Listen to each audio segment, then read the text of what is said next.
والحمد للہ رب العالمین۔ ہم اور آپ عقیدت و محبت کے ساتھ حضور تاجدار کائنات صلی اللہ تعالی علیہ وسلم کی مقدس بارگاہ میں درود پاک کا نذرانہ پیش کریں۔ اللہم صلی علی سیدنا مولانا محمد مبارک وسلم صلاۃ و سلام علیک یا رسول اللہ صلی اللہ تعالی علیہ وسلم۔ اللہ رب العزت کی توفیق سے آج ہماری اس سال کی یہ چوتھی مجلس ہے۔ اللہ رب العزت اپنے حبیب مکرم صلی اللہ تعالی علیہ وسلم کے بخیر ہماری اس مجلس کو اور ان میں شریک تمام مرد و عورت کو اللہ اپنی بارگاہ میں قبول فرمائے اور ذکر حسین کی خیرات و برکات سے خوب خوب نوازے۔ حضرات، آپ نے حضور اکرم صلی اللہ تعالی علیہ وسلم کی سیرت پاک کے کچھ گوشے حضرت ابو بکر صدیق جو خلیفۃ الرسول صلی اللہ تعالی علیہ وسلم، خلیفہ دوم حضرت عمر فاروق اعظم جو مراد رسول ہیں، خلیفہ سوم حضرت عثمان ذو النورین جن کو جامع القرآن کہا جاتا ہے، آپ نے تھوڑا تھوڑا کر کے ان کی سیرت طیبہ کو سماعت کیا۔ آج اللہ رب العزت کی توفیق سے ہم تھوڑی دیر کوشش کریں گے کہ حضرت علی کرم اللہ وجہ الکریم کی بارگاہ میں خراج عقیدت پیش کیا جائے۔ آپ کا نام علی ہے، آپ کی کنیت ابو الحسن و ابو تراب ہے، لقب شیر خدا حیدر کرار داماد رسول ہے۔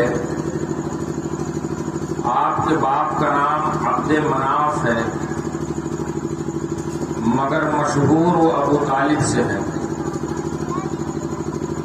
آپ کے دادا کا نام عبد المطلب ہے، پر دادا کا نام ہاشم ہے۔ آپ کی ماں کا نام فاطمہ ہے، نانا کا نام اسد ہے، پر نانا کا نام ہاشم ہے۔ گویا آپ کے ماں باپ چچیری بھائی بہن بھی تھے۔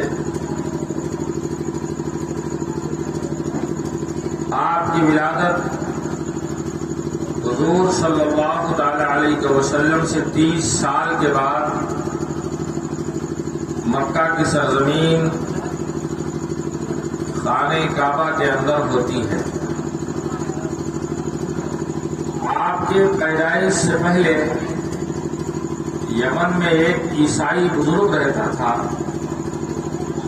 جو اٹھتے بیٹھتے سوتے جاگتے ایک دعا مانگا کرتا تھا کہ اے ساری کائنات کے رب، میں نے زندگی میں تجھ سے کبھی کچھ سوال نہ کیا، میں بھوکا رہا تجھ سے کھانا نہ مانگا، میں بیمار ہوا شفا کی دعا نہ کی، مگر تیری بارگاہ میں دعا یہ ہے کہ حرم مکرم کے جو خادم ہیں، مجاور ہیں، ان مجاوروں میں سے کسی ایک کی زیارت کروا دے۔ چنانچہ جناب ابو طالب آپ تجارت کے لیے یمن گئے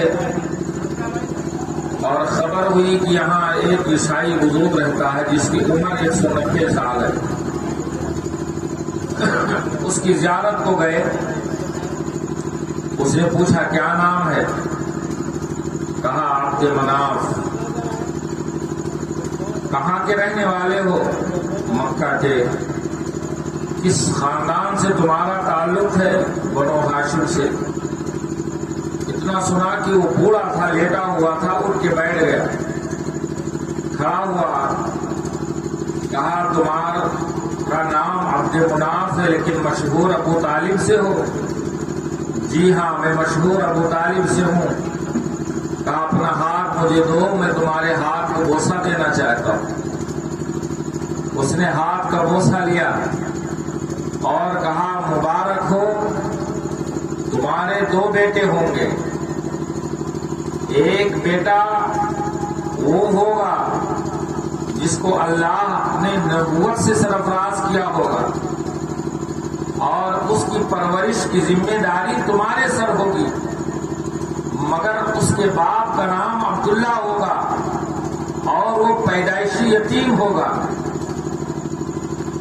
کیا تمہارے گھر میں کوئی ایسا بچہ ہے جس کے باپ کا نام عبداللہ ہو اور جس بچے کی پیدائش سے پہلے اس کے باپ کا انتقال ہو گیا ہو؟ کہا ہاں, میرا بھتیجا ہے جس کا نام محمد ہے. کہا وہی اس کائنات کے آخری پیغمبر ہیں.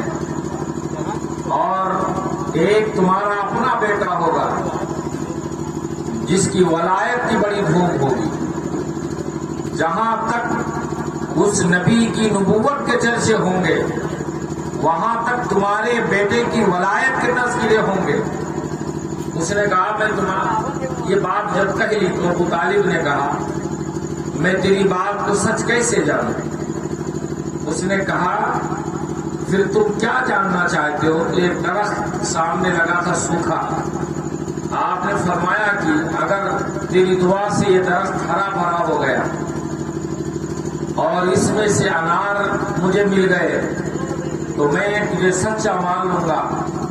چنانچہ اس نے دعا کی اور اس طرح الفاظ کہے اے پروردگار, میں نے تیرے نبی اور ولی کی شان بیان کی ہے اور اس شان کو پیش کر کے تیری بارگاہ میں یہ دعا کرتا ہوں کہ اس درخت کو تو ہرا بھرا کر دے اور اس میں انار لگا دے. ابھی اس کی دعا قبول اس طرح ہوئی کہ مشرم بن وائب کی دعا مکمل بھی نہ ہوئی تھی کہ اس سوکھے درخت میں ہریالی پھوٹ پڑی اور تھوڑی دیر کے بعد اس میں پکا ہوا انار لگا. جناب ابو طالب نے انار توڑا, اسے کھایا. پھر آپ کچھ سوچتے ہوئے گھر آئے اور آپ کی ولادت بھی بڑی عجیب ڈھنگ سے ہوئی. آپ کی والدہ بڑی شریف اور بڑی پارسا تھی. اس دور میں بھی آپ کو شریفہ کہا جاتا تھا. پیٹ میں ان کے درد ہوا, پانی پیا. اس دور میں جس طرح سے دوائیں ہوتی تھیں ان دواؤں کا استعمال کیا لیکن درد نہ گیا. کہا چلو کعبہ کا طواف کر لیتے ہیں, زمزم پی لیں گے. کعبے کی طواف سے زمزم کے پیش پینے سے رب کعبہ ہمارے مرض کو دور کر دے گا. چنانچہ آئی طواف کر رہی تھی اور حالت طواف میں درد سے اٹھا.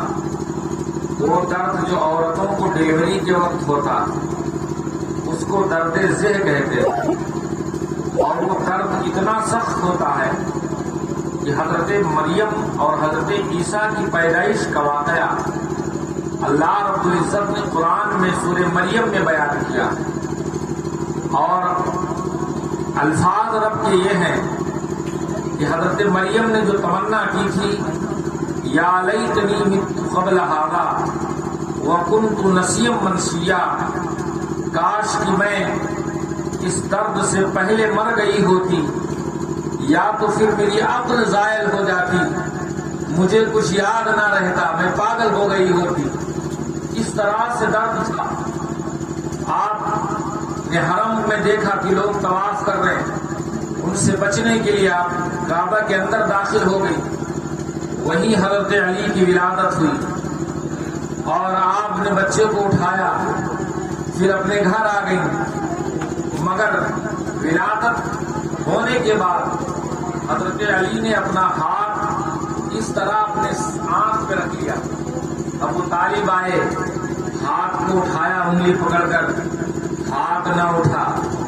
تمام لوگوں نے کوششیں کی، ہاتھ نہ اٹھا۔ حضور اکرم کو خبر دی گئی، اس وقت حضور کی عمر 30 سال تھی۔ آپ کو بتایا گیا کہ آپ کے چچا کے ہاں ایک بچہ پیدا ہوا ہے، وہ بھی خانہ کعبہ میں۔ یہ خوشی کی بات ہے، مگر افسوس یہ ہے کہ اس نے اپنے ہاتھوں کو چہرے پہ رکھ رکھا ہے، کوشش کے باوجود بھی اس کے ہاتھ نہیں ہٹتے۔ آپ نے جب سنا، آپ جلدی جلدی آئے اور جیسے ہی انگلی پکڑا اور اٹھانے کا اشارہ کیا، حضرت علی کا ہاتھ اٹھ گیا اور جب آنکھ کھلی تو چہرے مصطفیٰ سامنے تھا۔ حضرت علی کی شان وہ ہے، اس دنیا میں آئے تو کسی دائی کو نہ دیکھا، کسی مائی کو نہ دیکھا، کسی دیوار کو نہ دیکھا، کسی پردے کو نہ دیکھا۔ اگر دیکھا ہے سب سے پہلی بار تو آمنہ کے لال کے چہرے کو دیکھا، اور جب آنکھیں دونوں کی چار ہوئی، ولایت و نبوت کی آنکھیں جب چار ہوئی، حضرت علی کی لبوں پر بھی مسکان ہے، تاجدار کائنات کے لبوں پر مسکان ہے، اور ہنستے ہنستے حضرت علی کی زبان باہر نکلی اور وہ زبان ہونٹوں سے لگڑتی ہوئی پھر اندر گئی، گویا زبان سے اشارہ کر رہے ہوں زیارت تو کرا دی ہے، ابھی آپ کے لعاب کی گٹھی باقی ہے۔ حضور نے چہرہ کھولا اور اپنا خون حضرت علی کے منہ میں ڈال دیا۔ پھر حضرت علی رضی اللہ تعالیٰ عنہ کی پرورش جن کے ماں باپ نے شروع کر دی، چونکہ حضرت علی کرم اللہ وجہہ کریم کئی بھائی اور بہن تھے۔ ان کے والد ابو طالب کثیر العیال یعنی زیادہ اولاد ہونے کی وجہ سے بہت پریشان رہتے تھے، اور ابو طالب اپنے بھائیوں میں مالی اعتبار سے سب سے زیادہ کمزور تھے۔ یہی وجہ ہے کہ جب حضرت عبد المطلب کا آخری وقت آیا، آپ اپنے بستر پر لیٹے ہوئے اور درد سے تیس اٹھتی ہے بدن میں، بستر مرگ پر کروڑ بدلتے ہیں، اپنے تمام بیٹوں کو بلایا، حارث سے لے کر ابو طالب بھی ہیں۔ اس وقت حضرت عباس ان کی عمر 4 سال تھی، 6 سال تھی۔ حضرت امیر حمزہ کی عمر 8 سال تھی۔ یہ دونوں چچا بڑے چھوٹے تھے، ان سے بڑے سارے چچا اپنے باپ کے چارپائی کے پاس کھڑے ہیں۔ آپ کی 4 بیٹیاں تھیں، چاروں بیٹیوں کو بلایا، اور جب ساری اولادیں آ گئی تو حضرت عبد المطلب نے کہا، اے میرے بیٹو، میرا آخری وقت ہے، میں چاہتا ہوں مرنے سے پہلے تم میں سے کوئی آئے اور میری جان محمد کی تربیت کی ذمہ داری لے لے۔ تو حضرت عبد المطلب کے بیٹوں میں سب سے زیادہ مالدار ابو لہب تھا۔ وہ آگے بڑھا، اپنے باپ کے ہاتھ کو چوما اور کہنے لگا، بابا محمد کو آپ مجھے دے دیں، میں اس کی تربیت کروں گا، میں اس کی پرورش کروں گا، میرے پاس مال کی بہتات ہے۔ حضرت عبد المطلب نے فرمایا، نہیں ابو لہب، میں تجھے نہیں دے سکتا۔ بابا کیوں نہیں دے سکتے؟ آپ نے فرمایا، یتیموں کی پرورش دولت سے نہیں دل سے کی جاتی ہے، تیرے پاس دولت تو ہے مگر درد دل نہیں ہے، میں تجھے نہیں دے سکتا۔ پھر آپ نے حضور کو پکڑا، اپنے سینے سے لگایا اور فرمایا، بیٹے تم جب سے پیدا ہوئے ہو تب سے میں تمہیں دیکھ رہا ہوں، تم معمولی بچے نہیں ہو، تم عظیم بچے ہو۔ اگرچہ میں بوڑھا ہو گیا ہوں پھر بھی میرا ایک تجربہ یہ کہتا ہے کہ یہ 8 سال کی آپ کی عمر ہے، اور 8 سال کی عمر کی عقل کو تمہاری اگر ایک ترازو میں رکھا جائے، ساری دنیا کی عقل کو لا کر ایک ترازو میں رکھا جائے، تو رب کعبہ کی قسم اے میری جان محمد، تمہاری عقل ساری دنیا کی عقل پر بھاری ہو جائے گی۔ میں تمہیں اختیار دیتا ہوں اپنے چچاؤں میں سے جسے چاہو اپنے لیے چن لو۔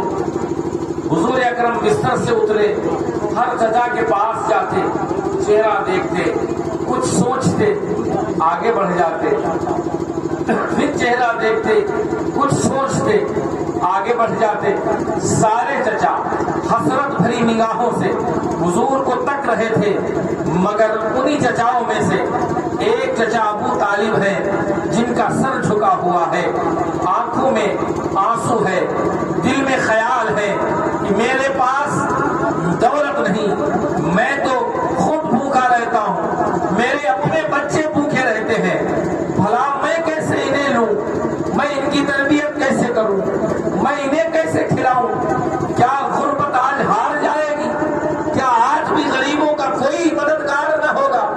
کیا آج بھی کوئی غریبوں کے دامن میں رحمت خدا بندی نہ آئے گی؟ اسی سوچ وچار میں تھے کہ حضور ان کے پاس آ گئے، اپنے چچا کی بھیگی ہوئی آنکھوں کو دیکھا، ستا ہوا چہرہ دیکھا، ہاتھ پکڑ لیا، لپٹ گئے کمر سے، کہنے لگے چچا مجھے آپ اپنی آغوش میں لے لیں، ہم آپ کے ساتھ رہنا چاہتے ہیں۔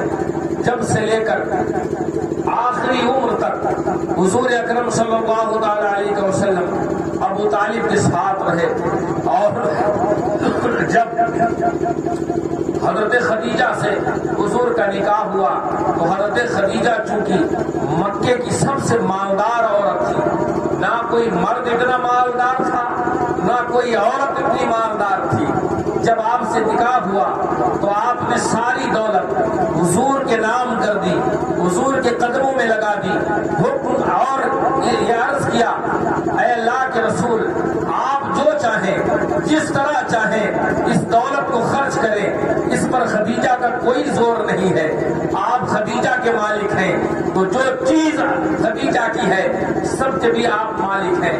تو حضور نے اپنے چچا عباس سے حضرت امیر حمزہ سے مشورہ کیا کہ کیوں نہ چلو چچا ابو طالب کے پاس اور ان سے ان کی ایک ایک اولاد لے لی جائے اور اس کی پرورش کرے، انہوں نے ہماری تربیت کی ہے، ہماری پرورش کی ہے، آج وہ غربت کے سائے میں ہیں تو کیوں نہ ہم ان کے بوجھ کو ہلکا کریں۔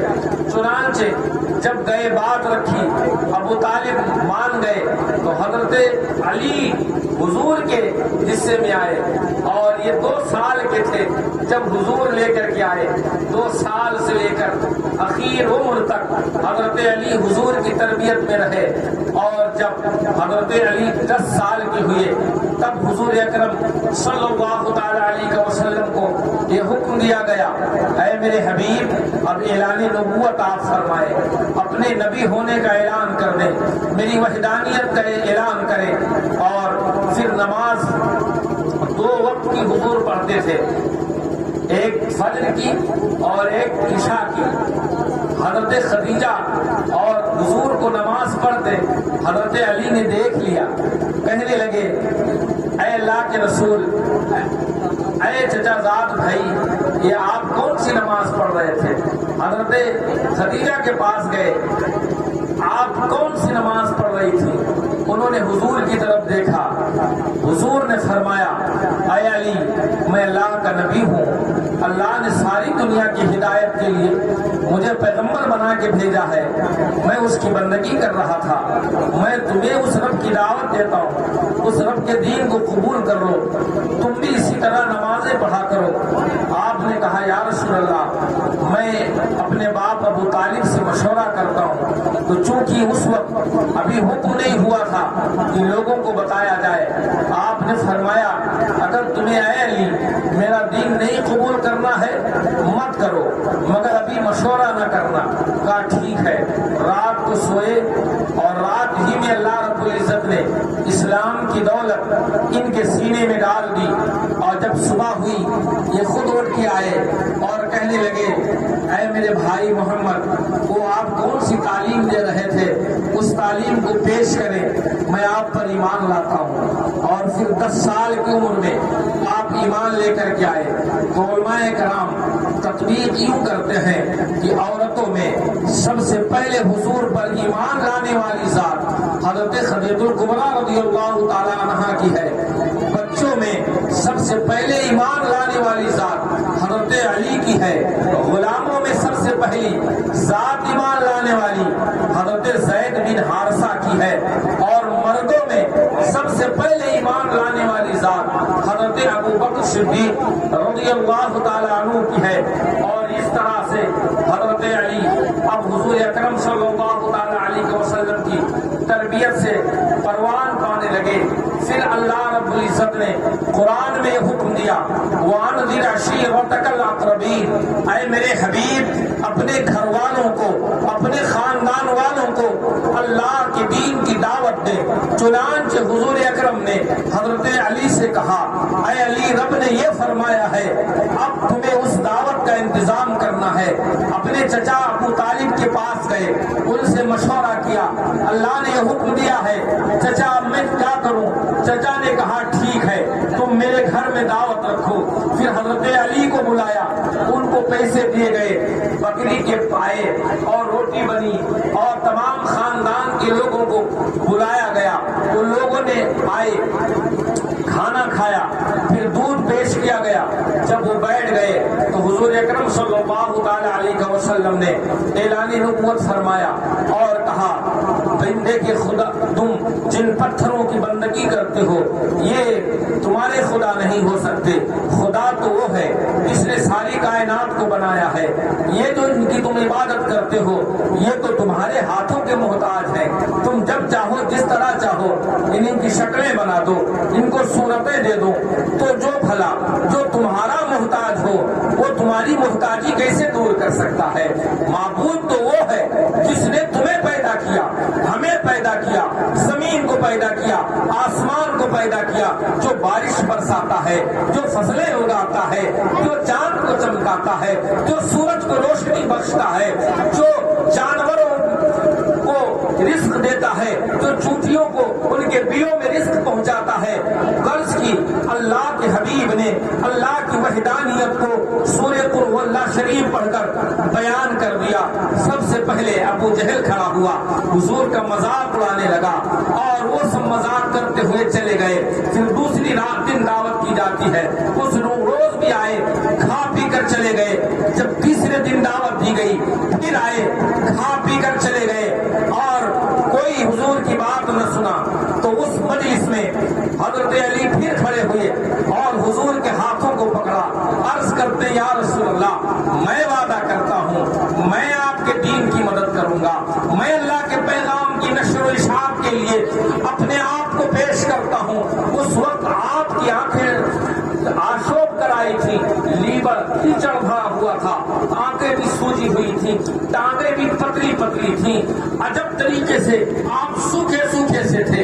لوگوں نے تانا دیا، کہا دیکھو یہ پیغمبر کا بوجھ اٹھانے چلا ہے، جس کی اپنی ٹانگیں اس کے بوجھ نہیں اٹھا سکتی ہیں، وہ پیغمبر کے دین کو دنیا تک پڑھانے گیا ہے، جس کی اپنی آنکھیں دکھ رہی ہو، یہ اسلام کی آنکھ بننا چاہتا ہے۔ وہ لوگ چلے گئے تو سروش صدا آتی ہے، اے علی یہ تم کیا کہہ رہے ہو؟ پیغمبر کی دعوت کو قبول کرنا یہ کوئی بچوں کا کھیل نہیں ہے، تم بچے ہو، تمہاری ابھی ان باتوں کا اعتبار نہیں کیا جا سکتا ہے۔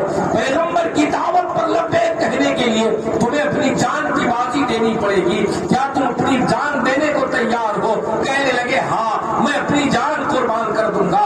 آواز آتی ہے کیا تم اپنے مال کو اسلام پر قربان کرو گے؟ ہاں میں اپنا مال قربان کر دوں گا۔ اگر ضرورت پڑی اپنے بچوں کو قربان کرنے کی تو کیا تم اپنے بچوں کو قربان کر دو گے؟ ہاں میں اپنے بچوں کو قربان کر دوں گا۔ اگر ضرورت پڑی اپنے پوتوں کو قربان کرنے کی تو کیا تم اسلام کی حقانیت کے لیے اپنے پوتوں کو قربان کر دو گے؟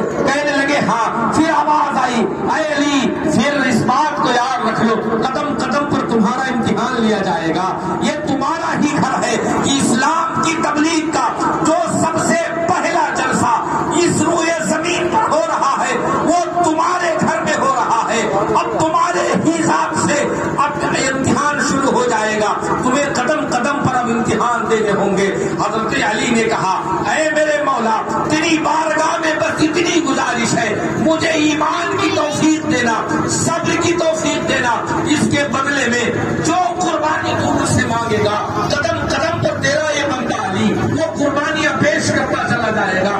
چنانچہ حضرت علی کرم اللہ وجہ کریم حضور اکرم صلی اللہ تعالی علیہ وسلم کے ساتھ رہے اور ظلم و ستم سہتے رہے۔ اللہ رب العزت نے آپ کو بہادری وہ طاقت عطا فرمائی تھی کہ آپ نے کئی مارکوں میں شرکت کی ہے۔ جنگ خندق کا موقع یاد آتا ہے کہ جب 24,000 کفار مکہ آئے اور مدینے کو چاروں طرف سے گھیر لیا، پھر اس میں آقا کریم نے بڑی بڑی خندقیں کھدوائی اور ان خندقوں کے چاروں طرف حضور نے پہرا لگوا دیا۔ ایک جنوب کی جانب حضرت عمر اور علی کو کھڑا کیا، شمال کی جانب عمر صدیق اور عثمان ہے، اور قلب میں آپ خود بنفس نفیس جلوہ سامان ہے۔ ان کا ایک بہت بڑا پہلوان تھا جس کا نام عمرو ابن عبد ود ہے۔ بتایا جاتا ہے کہ 1000 پہلوانوں پر بھاری تھا، اتنا بڑا شہزور تھا۔ یہ خندق دیکھنے نکلا اور دیکھتے دیکھتے نہ جانے کیسے وہ خندق کے پار آ گیا۔ پھر اس نے اپنی تلوار نکالی اور نعرہ بلند کیا، کون ہے جو مجھ سے مقابلہ کرے؟ میرا نام عمرو ابن عبد ہے۔ کوئی نہ کھڑا ہوا۔ حضرت علی دوڑ کے آئے، حضور کی بارگاہ میں عرض کرتے ہیں یا رسول اللہ مجھے اجازت دی جائے، میں اس سے جا کے مقابلہ کروں گا۔ حضور نے فرمایا اے علی تمہیں معلوم ہے یہ عمرو ابن عبد ود ہے، بیٹھ جاؤ۔ آپ بیٹھ گئے۔ پھر وہ کھڑا ہوا، تھوڑی دیر کے بعد کہنے لگا اے محمد کہاں ہے تیرے ساتھی، میرا مقابلہ کرنے کیوں نہیں آتے؟ کہاں ہیں تیرے وہ اصحاب جو جنت جنت کی بات کرتے ہیں اور کہتے ہیں مرنے کے بعد ہم کو جنت ملے گی؟ تو انہیں کیا موت سے ڈر لگتا ہے؟ کیا ان کا دل جنت سے بھر گیا ہے؟ آؤ اور مجھ سے مقابلہ کرو اور جنت حاصل کر لو۔ پھر کوئی نہ اٹھا۔ حضرت علی پھر کھڑے ہوئے اور عرض کرتے یا رسول اللہ اب تو مجھے اجازت دے دی جائے۔ آقا نے فرمایا اے علی تمہیں معلوم نہیں یہ عمرو ابن عبد ود ہے، بیٹھ جاؤ۔ پھر اس نے لامزنی کی، پھر وہ کھڑا ہوا، اب پھر حضرت علی کھڑے ہوئے، یا رسول اللہ اب اجازت دے۔ آقا نے فرمایا ٹھیک ہے اے علی جاؤ۔ حضرت علی آگے بڑھے، پھر جیسے آگے بڑھے رسول کریم صلی اللہ تعالی علیہ وسلم نے اپنے ہاتھوں کو آسمان کی طرف بلند کر دیا۔ اے میرے مولا میں نے مکمل کفر کے سامنے مکمل اسلام کو پیش کر دیا ہے، اسلام کی حفاظت فرمانا۔ حضرت علی اس کے سامنے گئے، آپ اس کے سامنے بچے تھے۔ اس نے کہا کون ہو؟ کہا میرا نام علی ہے۔ کیا تیرے باپ کا نام عبد مناف ہے؟ ہاں میں ابو طالب کا بیٹا ہوں۔ اس نے کہا بھتیجے تو چلا جا یہاں سے، تیرے باپ سے میرے بہت اچھے مراسم تھے، میں نہیں چاہتا کہ تیرے باپ کو اس کی قبر میں کوئی تکلیف پہنچاؤں۔ حضرت علی نے فرمایا لیکن میں تجھے قتل کرنا پسند کرتا ہوں۔ اور اس نے کہا حضرت علی نے کہا میں نے سنا ہے کہ تو نے اعلان کیا ہے مجھے 2 باتوں کی اگر کوئی دعوت دیتا ہے تو ان 2 باتوں میں سے کسی ایک بات کو میں ضرور قبول کرتا ہوں۔ اس نے کہا ہاں بھتیجے تو نے سچ سنا ہے۔ تو حضرت علی نے کہا تو ٹھیک ہے، میری پہلی دعوت یہ ہے کہ میں تجھے اللہ اس کے رسول کے دین کی تعلیم دیتا ہوں اور دعوت دیتا ہوں، اسے قبول کر لے۔ اس نے کہا یہ نہیں ہو سکتا۔ پھر آپ نے فرمایا پھر دوسری دعوت یہ ہے کہ تلوار نکال اور آ مجھ سے مقابلہ کر، جو جیت گیا وہ فتح ہو جائے گا۔ اس نے کہا ٹھیک ہے تو پھر میں مقابلہ کرتا ہوں۔ حضرت علی مقابلے کے لیے نکلے، وہ دونوں گھوڑے سے اتر آئے، اس نے تلوار کا بھرپور وار کیا تو جو ہیلمٹ حضرت علی نے لگا رکھی تھی آپ کی زرہ ٹوٹ جاتی ہے اور تلوار اچٹتی ہوئی حضرت علی کے خود کو چیرتی ہوئی سر میں زخم دے جاتی ہے۔ بس کیا تھا، شیر خدا کا شیر بکھر جاتا ہے اور جلال آیا۔ آپ نے پیترا بدل کر ایسی تلوار ماری، اس نے اپنی تلوار اور نیز زرہ کو ڈھال کو حضرت علی کے تلوار کے سامنے کیا، لیکن وہ ذوالفقار حیدری تھی اور بازوئے علی سے تلوار چلی تھی۔ اس کی تلوار کو توڑتی ہوئی، ڈھال کو کاٹتی ہوئی، اس کے شانے کو چیرتی ہوئی تلوار نکل گئی۔ اس کی آنکھوں کے سامنے اندھیرا چھا جاتا ہے۔ آپ نے اپنے ہاتھ کو روک لیا، جب وہ سنبھلا پوچھا علی تو کہاں ہے؟ آپ نے فرمایا میں تیرے سامنے ہوں، میرا چہرہ دیکھ لے۔ کیا میرے چہرے میں تجھے موت نظر آتا ہے؟ کیا میری آنکھوں میں عبدی غور سے دیکھ، میری آنکھوں میں تیری موت نظر آ رہی ہوگی۔ اس نے کہا اے علی میں اب نہتھا ہو گیا ہوں، مجھ پر تو نے تلوار کیوں نہ چلائی؟ آپ نے فرمایا وہ تیرے جیسے شہزور ہوں گے جو نہتھوں پہ ہتھیار اٹھایا کرتے ہیں، میں مصطفیٰ کریم کے کچھار کا شیر ہوں، میں نہتھوں پہ وار نہیں کیا کرتا۔ اس نے کہا ٹھیک ہے تو پھر آؤ مقابلے کے لیے۔ آپ نے اپنی دوسری تلوار دی، کہا یہ لے میری تلوار اور مجھ سے مقابلہ کر۔ اس نے تلوار لے لی، کچھ سوچا، پھر کہا اچھا ٹھہرو تلواریں پھینک دو، اب ہم کشتی لڑتے ہیں، کشتی میں جو جیت گیا اس کی فتح ہوگی۔ کہا ٹھیک ہے۔ حضرت علی نے فرمایا لیکن شرط میں رکھوں گا۔ کہا بتا بچے تیری شرط کیا ہے؟ آپ نے فرمایا اگر تو مجھے اپنے کمر تک اٹھا لے تو جیت گیا، اور اگر میں تجھے اپنے سینے تک اٹھا لوں تو جیت گیا۔ کہا ٹھیک ہے۔ حضرت علی لیٹ گئے، اس نے کمر میں ہاتھ ڈالا، تمام کوششیں کی، اس نے تمام زور لگایا، حضرت علی کو اٹھانا تو کچا، وہ زمین سے ہلا نہ سکا۔ جب اس کی کمر دوہری ہو گئی کہا بھتیجے میں تجھے نہیں اٹھا سکتا، اب تیری باری آتی ہے۔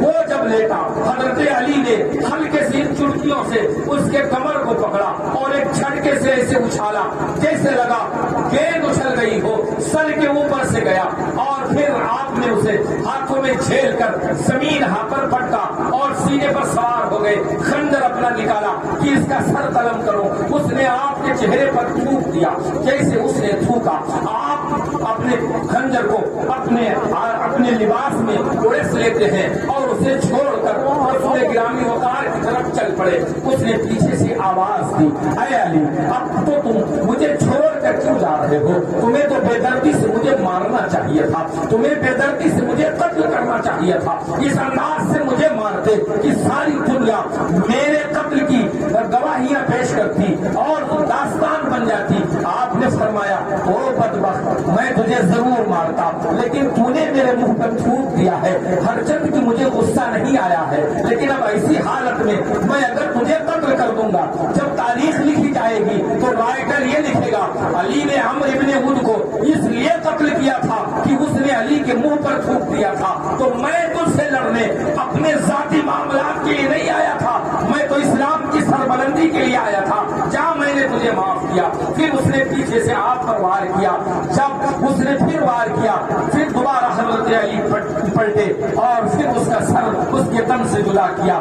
جب نعرے تکبیر بلند کیا حضور اکرم کا چہرہ خوشی سے ٹمٹما رہا تھا۔ آپ نے صحابہ سے فرمایا دیکھو دیکھو میرے علی نے عمرو ابن عبد ود جیسے پہلوان کے سر کو قلم کر لیا ہے۔ اور پھر آپ نے دعا دی اور اس وقت ذرے ذرے سے گویا یہ آواز آ رہی ہو کہ لا فتح الا علی لا سیف الا ذو الفقار، کہ علی سے بڑا کوئی بہادر نہیں اور علی کی تلوار سے بڑھ کر کوئی تلوار نہیں۔ یہی حضرت علی کرم اللہ وجہہ کریم جب خیبر کو جنگ کے لیے جاتے ہیں اور پہلے دن جنگ ہوئی، وہاں 16 قلعہ تھے، ان کے بعد دیگرے، اور جو سب سے بڑا قلعہ تھا اس قلعہ کو قلعہ قبوس کہا جاتا ہے، سب سے مضبوط تھا، اس کا جو دروازہ تھا 80 من لوہے اور لکڑی سے بنا ہوا تھا، بہت بڑا دروازہ تھا، اور یہودی اس کو اپنا سب سے بڑا ڈھال سمجھتے تھے۔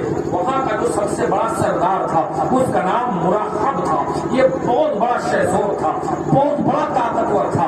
پہلے دن حضور اکرم نے اسلامی علم حضرت ابوبکر صدیق کو دیا اور کہا جاؤ خیبر کو فتح کرو۔ حضرت ابوبکر گئے، پورا دن جنگ ہوتی رہی لیکن فتح نہ ہوئی۔ شام کو واپس آئے، کہا یا رسول اللہ فتح نہ ہوئی۔ دوسرے دن حضرت عمر کو بھیجا، یہ بھی واپس آ گئے۔ تیسرے دن حضرت عثمان کو آپ نے امیر لشکر بنایا، یہ بھی گئے، دن بھر لڑے، شام کو واپس آئے، فتح نہ ہوئی۔ اب آقا کریم نے فرمایا کل میں اس کو اسلامی لشکر کا سالار بناؤں گا اور اس کے ہاتھ میں علم دوں گا، جس سے اللہ اس کے رسول محبت کرتے ہیں، وہ اللہ اس کے رسول سے محبت کرتا ہے اور وہ تیرے خیبر کو ضرور فتح کرے گا۔ حضرات گرامی، حضور نے فرما دیا جب رات ہوئی سارے صحابہ نے اپنے بستروں سے اپنے بدن کو جدا کر دیا۔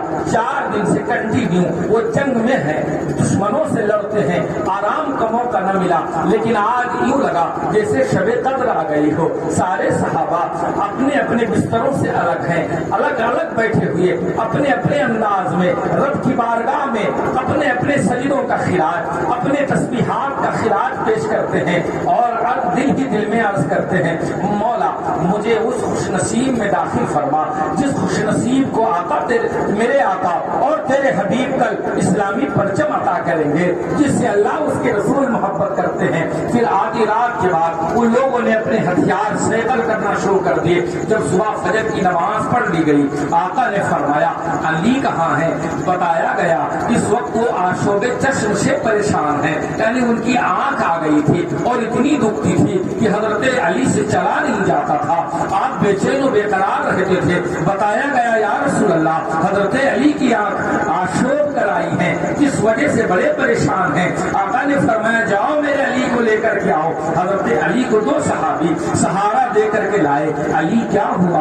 عرض کرتے ہیں یا رسول اللہ میری آنکھیں آشوب کرائی ہیں، ذرا میرے قریب آؤ۔ جب قریب آئے آقا کریم نے اپنے لعاب کی شکل میں اس میں ڈراب ڈال دیا۔ ابھی یہ آپ کے پھوٹ پڑے کیا تھے کہ یوں لگا کہ جیسے آنکھوں کی ساری بیماری دور ہو گئی ہو۔ آپ چنگے ہو جاتے ہیں اور پھر قدموں کو چوم لیتے ہیں۔ آقا نے اسلامی علم عطا کیا اور کہا علی تم جاؤ اور فتح کو خیبر کو فتح کرو۔ حضرت علی گئے اور کہتے ہیں یا رسول اللہ کیا جب تک وہ لوگ شکست نہ کھا جائیں تب تک میں تلوار چلاتا رہوں؟ تو آقا نے فرمایا نہیں علی، پہلے تم اسلام کی دعوت دینا، پھر صلح کی پیشکش کرنا، پھر نہ مانے تو پھر لڑنے کی دعوت دینا۔ چنانچہ حضرت علی گئے، پہلے اسلام کی دعوت دی، وہ نہ مانے، پھر آپ نے فرمایا پھر ہم سے صلح کر لو، پھر نہ مانے، پھر آپ نے فرمایا پھر ٹھیک ہے میدان میں آ جاؤ، اس کا فیصلہ ہماری تمہاری تلواریں کر لیں گی۔ پھر جو مرحب خود آج نکلا ہے، بڑا چوکیل، بڑا یہ پھرتیلا شخص تھا، بڑا بہادر تھا، وہ رقص پڑتا ہوا آیا، اے علی جانتے ہو میں کون ہوں؟ میرا نام مرحب ہے، میں اپنے دشمنوں کو تڑپا تڑپا کے مارتا ہوں، میرے گھوڑے کی رفتار بڑی تیز ہے، میں ان کو پیچھا کر کر کے مارتا ہوں۔ جب اس کی بکواس سنی تو حضرت علی نے فرمایا اے مرحب مجھے بھی جان لے، میری ماں نے میرا نام اسد رکھا ہے اور اسد کے معنی شیر ہوتے ہیں، میں ہاشمی خاندان کا چشم و چراغ ہوں، میرے رگوں میں ہاشمی خون رچا بسا ہے، میں دشمنوں پر پلٹ پلٹ کر وار کرتا ہوں۔ پھر دونوں میں جنگ چھڑ جاتی ہے اور ایک ہی وار میں وہ مارا گیا۔ حضرت علی پلٹ پلٹ کر مارتے تھے۔ اسی جنگ کے بعد آپ کو حیدر کرار کہا گیا۔ حیدر کرار کے مطلب ہوتے ہیں کسی کو پلٹ پلٹ کر مارے، آپ ادھر سے جاتی بجلی کی طرح پھر پلٹ کے آتے، پھر مارتے، صفوں کی صفیں الٹ دیتے اور پھر اس دروازے پر گئے جہاں سے یہودی پتھر برسا رہے تھے، تیر برسا رہے تھے، صحابہ زخمی ہو رہے تھے اور بند نہ پڑتی تھی کہ اندر کیسے جائیں۔ آپ گئے اور اس دروازے کو پکڑا اور زور لگا کے گھٹنے کے بل اور اس دروازے کو جب اکھاڑا ہے اور جب اکھاڑا تو اپنے ہاتھ میں روک لیا ہے اور اس دروازے کو ڈھال بنا لیا ہے۔ جو بھی دشمنوں کی تیر آ رہے ہیں دروازے پہ روک رہے ہیں، پتھر آتے ہیں دروازے سے روک رہے ہیں اور ایک ہاتھ سے تلوار بھی چلا رہے ہیں۔ کسی شاعر نے بڑے حسین انداز میں کہا یہ بہت اچھا ہوا جو خیبر شکستہ ہو گیا، یہ تو بہت اچھا ہوا جو خیبر شکستہ ہو گیا، ورنہ دیواریں بھی کھینچاتی تلے خیبر کے ساتھ۔ حضرت علی نے وہ زور لگایا تھا، وہ دروازہ ہی نکل آیا، یہی بہت اچھا تھا، ورنہ وہ شاعر کہتا ہے حضرت علی نے تو یہ سوچا تھا کہ دیوار تو دروازہ تو دروازہ، اگر دیوار کو اکھاڑنا پڑے تو دیوار بھی اکھاڑ دوں گا، اب شیر کا مزہ لے، یہ تو بہت اچھا ہوا جو خیبر شکستہ ہو گیا، ورنہ دیواریں بھی کھینچاتی تلے خیبر کے ساتھ۔ اور پھر لشکر اسلام اندر داخل ہوا اور پھر اللہ رب العزت نے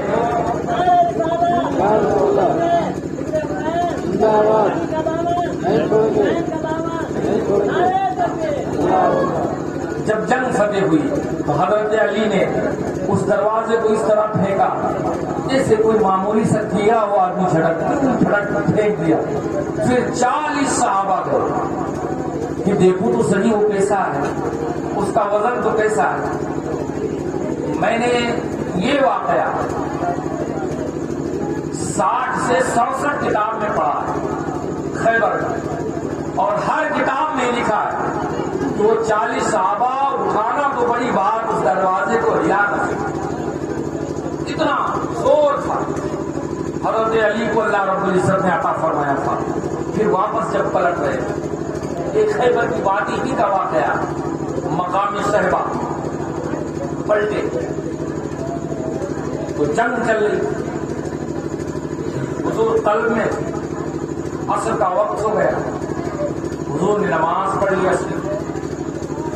حضرت علی آئے, خبر دی یا رسول اللہ خیبر فتح ہو گئے.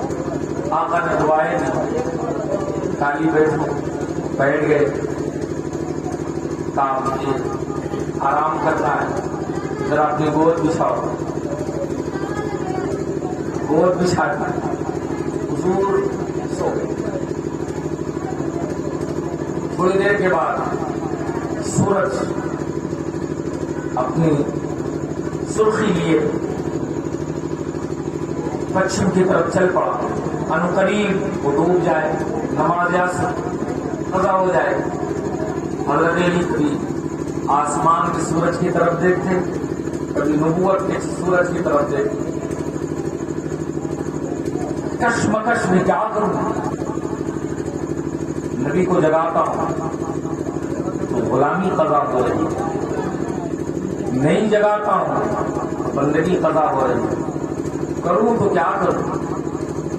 پھر ان کو سب سے بڑا جو غم تھا نماز کا غم نہیں تھا. عاشق اپنے انجام کی پرواہ کہاں کرتا, دیوانے تو محبوب کی عزت و آبرو اور اس کے قسمت پر مر مٹتے ہیں. تو غم جو تھا وہ اس بات کا تھا کہ اس واقعے کو جب کوئی لکھے گا تو یہ کہیں نہ لکھ دے یہ کون سی بندگی ہے, یہ کون سی غلامی ہے کہ غلامی نماز قضا کروا دے. تو مصطفیٰ کی غلامی پر سوال کھڑے ہوں گے. بس یہ طرح طرح کے خیال آئے تو شدت جذبات سے مغلوب ہو کر آپ نے آنکھ بند کری, اور آنکھ بند کرتے کرتے دماغ نے دل کو کوئی چوٹ لگائی, آنکھیں چھلک پڑی, آنسو کے قطرے حضور کے چہرے پر پڑے. حضور بیدار ہو, کیا بات ہے, لی کیوں رو رہے ہو؟ یا رسول اللہ اصل پتا, اور یا رسول اللہ نماز چلی گئی اس کا غم نہیں ہے, کہیں کوئی بدبخت یہ نہ الزام لگا دے کہ نبی کی غلامی میں علی کی بندگی چلی گئی, تو آپ کی غلامی پر سوال نہ اٹھا. آقا نے فرمایا علی بتاؤ قضا پڑھو گے کہ ادا؟ حضرت علی نے کہا یا رسول اللہ کوئی بے اختیار ہوتا تو کہہ دیتا قضا پڑھ لیں گے, میرے پاس تو ایسی طاقت موجود ہے جو چاہو کروا لو. آپ کے ہوتے ہوئے قضا کا تصور کا ہم تو ادا پڑھیں گے. آقا نے فرمایا وضو ہے؟ جی الحمدللہ وضو تو ہے لیکن میں تازہ کرنا چاہتا ہوں. جاؤ تازہ وضو کر کے آؤ, میں انتظام کرتا ہوں. آپ نے انگلی کا اشارہ کیا, ڈوبا ہوا سورج پر. اعلیٰ حضرت فرماتے ہیں اشارے سے چاند چیر دیا, ڈوبے ہوئے خور کو پھیر لیا, گئے ہوئے دن کو عصر کیا, یہ تاب و تواں تمہارے لیے. اور دوسری جگہ فرماتے ہیں سورج پلٹے چاند اشارے سے ہو جا, سورج پلٹے چاند اشارے سے ہو جا, اندھے نجدی دیکھ لے قدرت رسول اللہ. جب وہ کر گیا سورج بلندی پر چمک رہا, اور شارحین حدیث نے لکھا، بڑے لطف کی بات کہ اس دن جب حضرت علی قیام میں کھڑے ہوئے، اللہ اکبر، میں نے 4 رکعت نماز عصر فرض واسطے اللہ تعالیٰ کی، منہ میرا طرف کعبہ شریف کے، اللہ اکبر، کھڑے ہو سورہ فاتحہ پڑھی، کوئی سورت پڑھی، پڑھ رہے تھے تو شارحین حدیث نے لکھا اس دن سورج کا یہ عالم تھا کہ ہر کوئی کہتا ہے سورج آج مت ڈوبنا، بھی میرا کچھ کام ہے ذرا وہ نپٹا لو۔ مسافر کہیں چلتا ہے بار بار للچائی نظر سے دیکھتا ہے کہیں ڈوب نہ جائے، گویا وہ خاموش میسج دیتا ہے، اے سورج مجھے دور جانا ہے، ذرا مجھ پہ ترس کھا، اجالے اجالے میں اپنے منزل تک پہنچ جاؤں۔ مگر اس دن سورج کی یہ حال تھا کہ وہ خود ہاتھ جوڑ کے حضرت علی کی بارگاہ میں عرض کر رہا تھا، اے علی جلدی سے اپنا قیام کر لیں، رکوع اور سجود کر لیں، آج میں نکلا ہوں دوبارہ تو صرف آپ کی نماز کے لیے۔ اے علی میں اس رب کی عزت کی قسم کھاتا ہوں جس کے حکم سے میرا نکلنا اور چھپنا ہے، اور اس وقت میں جو نکلا ہوں تمہارے نماز کی غرض سے نکلا ہوں۔ آپ کو رب نے جو عمر دی ہے 60 سال 63 سال، آج اگر کسی مقام پر آپ ساری زندگی کھڑے ہو کر نماز عصر پڑھتے رہیں گے تو خدا کی عزت و جلال کی قسم نکلا آپ کی نماز کے لیے ہوں، جب تک آپ کی نماز مکمل نہیں ہوگی میں ڈوب نہیں سکتا ہوں۔ وہ حضرت علی کی شان۔ حضرات اللہ رب العزت نے حضرت علی کو بے شمار خوبیوں سے مالا مال فرمایا تھا۔ آپ حضور اکرم صلی اللہ تعالی علیہ وسلم کے قاصد تھے، اور ہجرت کے شب حضرت علی سے پوچھا گیا کہ علی آپ کتنی عمر ہے؟ اس وقت آپ کی 62 سال مکمل ہو گئی تھی اور 63ویں سال میں داخل ہوئی، اسی سال میں آپ کی شہادت 62 سال کا۔ کہیں 62 سالوں میں کتنی رات آپ نے چین سے سوئی؟ آپ نے فرمایا صرف 1 رات۔ اور راتیں میں جاگ کر آخرت کی تیاری کرتا تھا، یہ سوچ کر کہیں میری زندگی کی آخری رات نہ ہو، اور میری آرزو یہ تھی کہ میری آخری رات ایسی نہ جائے جس میں ہم رب کے حضور کھڑے نہ ہوں۔ کافی وہ کون سی رات تھی اس رات کو آپ چین سے سوئے؟ کہا وہ ہجرت کی رات۔ ہاں، اس رات میں آپ کو کیسے نیند آ گئی؟ 50 لوگوں نے حضور کے گھر کو گھیرا ہے، طاق میں ہیں مارنے کے، اور آپ نبی کے بستر پر نبی کی چادر اوڑھ کر سو گئے۔ یہ کیسے چین کی نیند سوئی؟ آپ نے فرمایا مصطفیٰ نے میری زندگی کی ضمانت دی تھی اور فرمایا تھا کہ اے علی یہ فلاں کی امانت ہے، یہ فلاں کی امانت ہے۔ لیکن ان کی ہٹ دھرمی دیکھیں اہل مکہ کی، حضور کو نبی بھی نہیں مانتے، مارنے کے بھی تلے تھے، کوئی ایسا ستم نہیں تھا جو حضور کو نہ پہنچایا، مگر اپنی جو قیمتی چیز تھی وہ حضور کے پاس رکھتے تھے، ان سے بڑا امانت دار کوئی نہیں ہو سکتا، اور اس وقت بھی رکھی ہوئی۔ آپ نے اور ہم میں سے اگر ہم اور آپ ہوتے اور یہ پتا چلتا کہ دشمن کی چیز ہمارے پاس رکھی ہے، وہ مجھے مارنے آیا، یہ تو بڑی بات ہوگی، مارنے کی پلاننگ کر رہا ہے تو سب ہڑپ جاتا۔ اور یہاں تو گھیرے میں لیے ہیں 50 نوجوانوں اور امانتداری کا یہ حال ہے کہ اپنے جگر کے ٹکڑے جس کو بچپن سے پالا ہو اور جس کے باپ نے بے پناہ شفقتیں کی ہو، جس کے ماں نے خود کھانا نہ کھا کر کھلایا ہو۔ حضور فرماتے جب حضرت علی کی ماں کا انتقال ہوا، قربان جائے ان کے نصیبے پر، حضرت فاطمہ بنت اسد پر، تو حضور ان کی لاش کے پاس گئے اور کہنے لگے میری ماں، آپ پر اللہ کی رحمت ہو، آپ وہ ہیں جو خود بھوکی رہ کر مجھے کھلایا کرتی تھی اور میں نے کبھی آپ کو نیا کپڑا پہنتے نہیں دیکھا، جو بھی کپڑا ہوتا آپ مجھے پہنا دیا کرتے۔ اور پھر 2 صحابی کو آپ نے حکم دیا کہ ان کی قبر تیار کرو۔ پھر آپ نے ان کے کفن کے لیے اپنا کرتا پیش کیا، حضور نے اپنا کرتا دیا تو میرے کرتے میں کفن پہنایا جائے۔ پھر جب لاش قبر کے پاس لے کے گئے تو ان کے لٹانے سے پہلے حضور خود اس قبر میں لے گئے آئے۔ کتنے لطف کی بات ہے۔ اور پھر رب کی بارگاہ میں دعا کرتے، اے میرے مولا، میں تیری بارگاہ میں اپنے واسطے سے یہ نزاکت دیکھیے اور تمام انبیاء کے واسطے سے یہ عرض کرتا ہوں، یہ میری ماں فاطمہ بنت اسد ہے جس نے میرا بڑا خیال رکھا، جس کے ساتھ خیر کا معاملہ فرمانا اور اس کی قبر کو کشادہ کرنا۔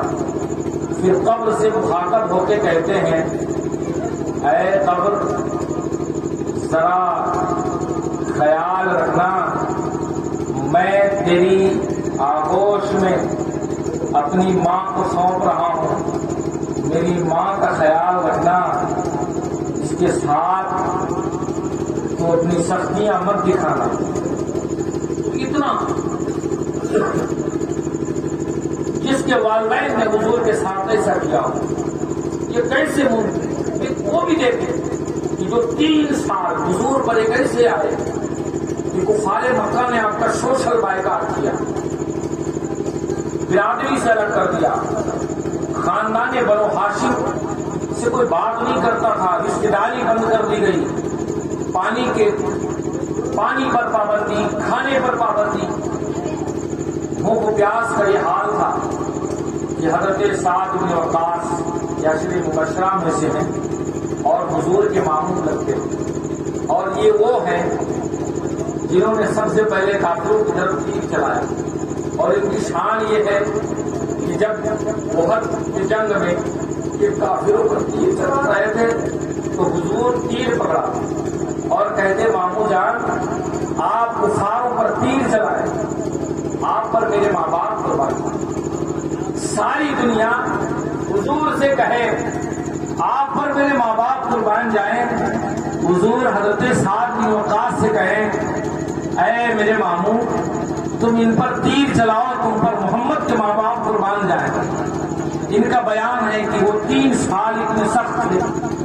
ایک مرتبہ میں اس وادی شعب بن ابی طالب میں پیشاب پاخانہ کے لیے گیا تو بھوک کا یہ حال تھا کہ میرے پاؤں سے کوئی نرم چیز لگی، میں خوش ہو گیا کہ جیسے کوئی کھانے پینے کی چیز ہے، میں نے بے ساختہ اسے ہاتھ میں رکھ لیا اور منہ کے قریب لایا، دھیرا تھا کھانے کے لیے۔ جب منہ کے پاس لایا تو بدبو آئی تو پتہ چلا کسی اوٹنی کی چیز۔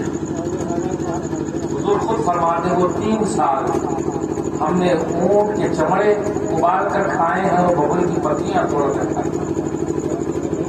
تو ان 3 سالوں میں ابو طالب کا یہ حال تھا کہ جب سب سو جاتے حضور کا بستر رکھتا، حضور کو ان کے بستر پہ سلا دیتے، سب کو سلا دیتے۔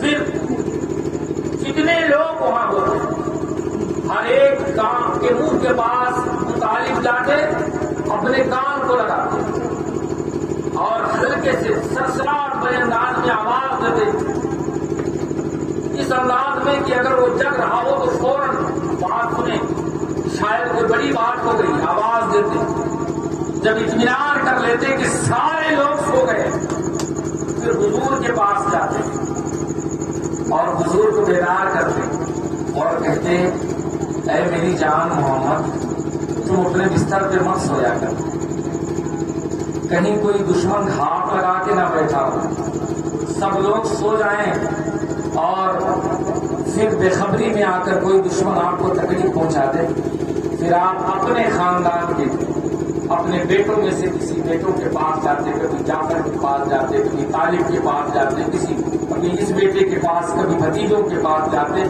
اور یہ 3 سال تک کنٹینیو ابو طالب حضور کے بستر پر اپنے خاندان کے بچوں کو لٹاتے رہے کہ اگر کوئی دشمن ہاتھ لگا کے آئے محمد نبی کو مارنے کے لیے تو ان کی جگہ پر وہ بچ جائے، میری اولاد کٹ جائے، میرے خاندان کا کوئی اور کٹ جائے، لیکن محمد کی جان بچ جائے۔ کس نے اتنی قربانی کی ہو، اتنی سخت رات کو حضور دشمنوں کے حوالے چھوڑ کر جا رہے ہیں، اس سے پتا چلتا ہے حضور کتنے بڑے امانت دار۔ آپ نے فرمایا فلاں کی امانت ہے، یہ فلاں کی امانت ہے، صبح اٹھنا، ان کی امانتیں ان کے حوالے کرنا، پھر ہجرت کر کے مدینہ میں آ کے مجھ سے ملنا۔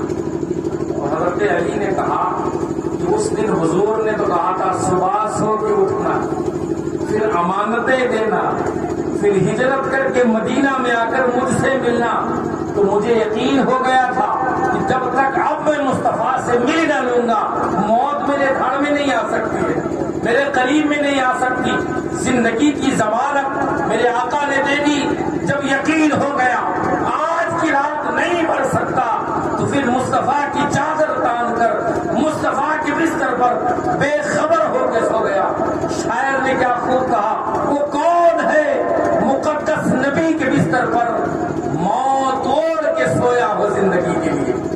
حضرت علی کرم اللہ وجہ الکریم کو حضور نے اپنا بھائی فرمایا اور فرمایا کہ دنیا میں بھی میرا بھائی ہے اور آخرت میں میرا بھائی ہے۔ اور حضرت عثمان غنی کی شہادت کے بعد تمام امت نے حضرت علی کرم اللہ وجہ الکریم کو اس امت کا چوتھا خلیفہ چنا، سوائے حضرت امیر معاویہ رضی اللہ تعالیٰ عنہ۔ حضرت امیر معاویہ رضی اللہ تعالیٰ عنہ اس وقت ملک شام میں گورنر تھے اور ان کے پاس حضرت عثمان غنی کا خون آلود کرتا جس میں آپ کو شہادت ہوئی تھی، اور حضرت نائلہ حضرت عثمان غنی کی بیوی کی کٹی ہوئی انگلیاں ملک شام بھیجا گیا۔ اس طرح سے ظالموں نے امیر المومنین کو شہید کیا، تو حضرت امیر معاویہ رضی اللہ تعالیٰ عنہ نے اپنے قاصد بھیجا اور حضرت علی سے مطالبہ کیا کہ جن لوگوں نے امیر المومنین حضرت عثمان بن عفان کو شہید کیا ہے، اب چونکہ آپ خلیفہ وقت ہیں، امیر المومنین ہیں، آپ کی ذمہ داری یہ بنتی ہے کہ قاتلوں کو انجام تک پہنچائیں،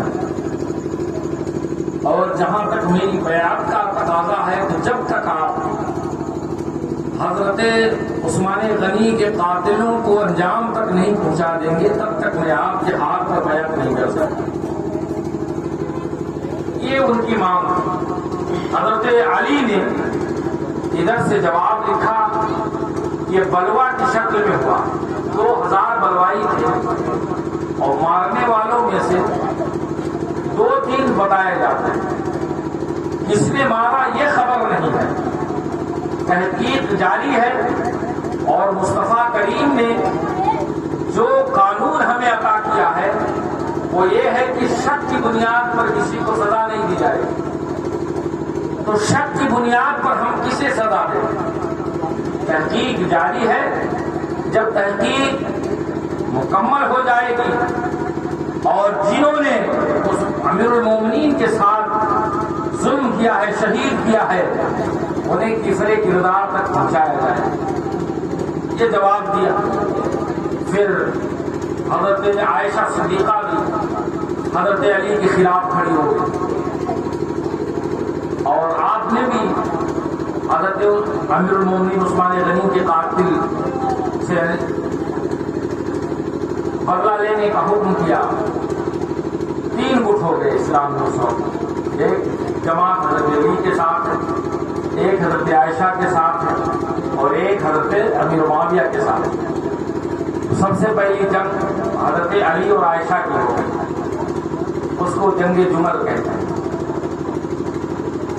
اور کسی موقع پر حضور نے فرمایا تھا یہ ایک ایسا موقع آئے گا کہ میری ازواج میں سے ایک بیوی تھوڑی دیر کے لیے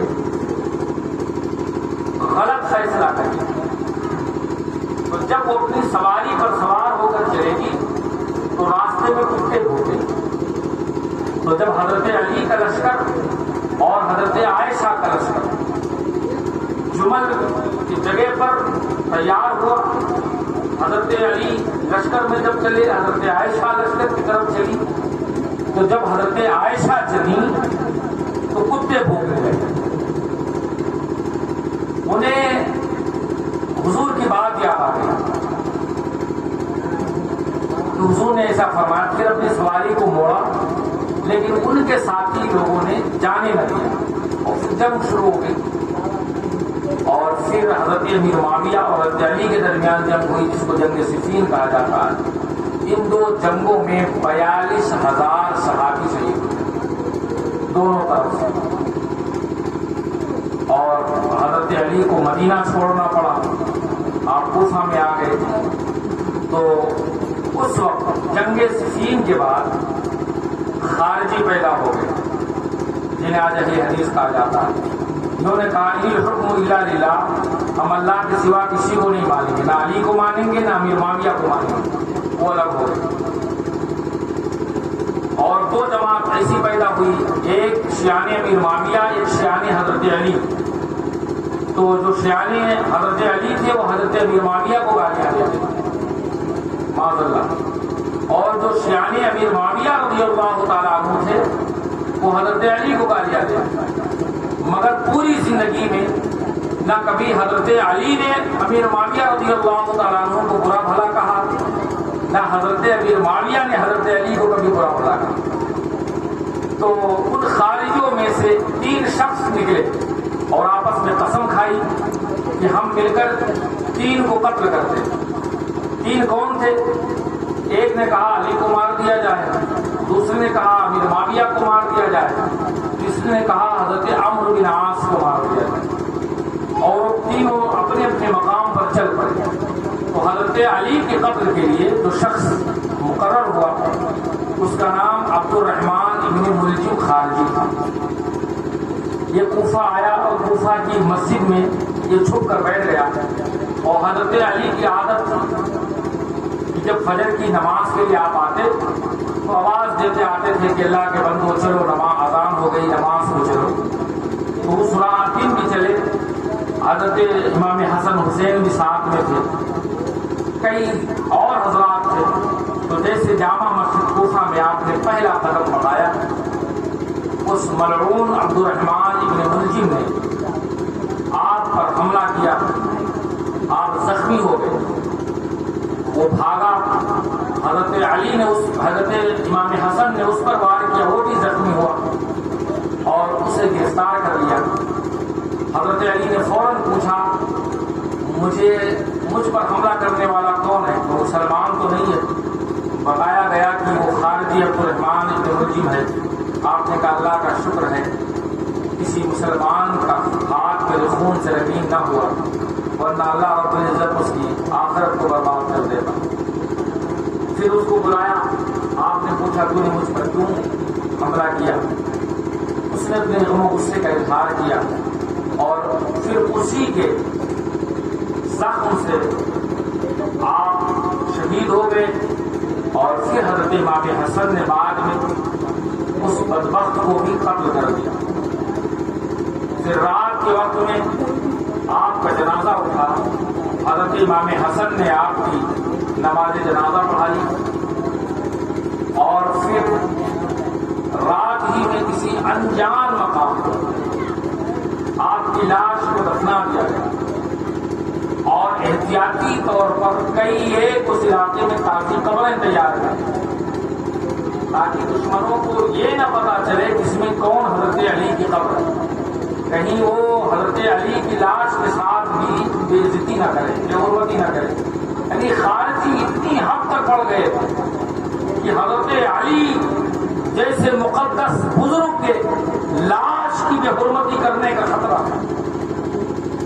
مگر کتابوں میں آیا ہے کہ نجف آپ کی مزار مقدسہ ہے اور آپ کا شرف یہ ہے کہ آپ کی پیدائش کعبہ کے اندر ہوئی اور موت مسجد پیدا کعبہ میں ہوئے، موت بھی مسجد میں ہوئی، گویا پیدائش بھی